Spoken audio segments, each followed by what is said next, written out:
If you're into fitness, I'm sure na narinig nyo na yung mga sinasabi na calories in, calories out, macros, protein, fats, carbohydrates.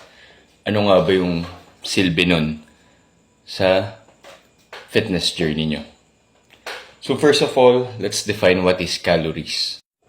To make it simple, calories is a form of measurement. So ano yung mini-measure nito? It's measuring yung energy.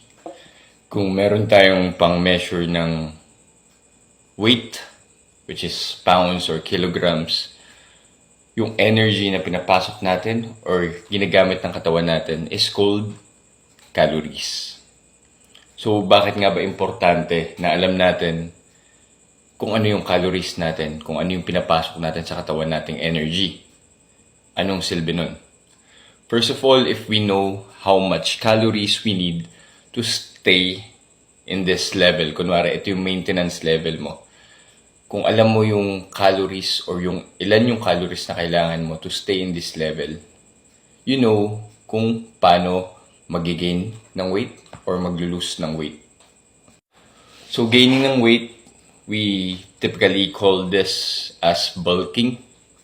Losing weight naman, we call it as calorie deficit. So bakit calorie deficit? Ibig sabihin, mas kulang yung energy o calories na ini-intake mo dun sa maintenance level mo.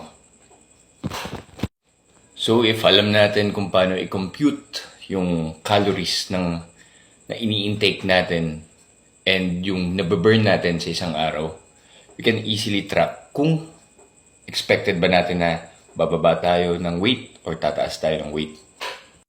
So, ano naman yung mga macros or protein, fats, carbs? Ito yung pinanggagalingan ng calories natin. Ito yung building block ng katawan natin. First off, ano yung carbohydrates? Carbohydrates is yung primary source ng katawan natin for energy. So, kung gusto natin mag-workout, ang unang gagamitin ng katawan natin is yung stored or currently available carbohydrates sa katawan natin. Ano naman yung fats? Fat is important kasi lahat ng hormones sa katawan natin is fat-soluble or kailangan ng fats para ma-create. Katulad ng for lalaki, ang kailangan natin is testosterone.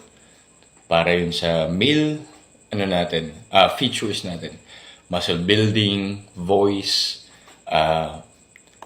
yung paano ganahan sa pang-araw-araw, paano magka-energy, yan, sa moods, yan. Kailangan natin ng fats. And lastly, and most importantly is protein. Lahat na nakikita nyo, nails, skin, muscles, hair, labi, lahat yan is made of protein. So, protein yun yung building blocks ng katawan natin. We intake protein to recover, to rebuild, to build yung katawan natin. So, ang mga example nito kapag kulang yung protein intake mo sa diet mo, makikita mo na hindi ka agad makaka-recover sa mga exercises. Pwedeng iba sluggish or walang energy kahit may carbs naman silang ini-intake. Yung hair, kadalasan sa mga malnourished na tao or hindi nakukuha yung tamang protein intake nila is nagkaka-white hair agad in a very young age. So, na-discuss na natin yung macros, na-discuss na natin kung ano yung calories. Paano ba naman natin siya ma-convert kung nagpapaganda tayo ng katawan? So, yung pagpapaganda ng katawan, ang expected natin kasi gusto lang natin yung iba. May dalawang spectrum yan yung gustong magpalaki, yung gustong magbawas. Pag sinabing gusto magbawas ng weight, usually ang gusto talaga nating ibawas is yung fat or yung fat percentage ng katawan natin. So, paano natin gagawin yun? By knowing yung macros, by knowing yung calories, we can manipulate yung katawan natin.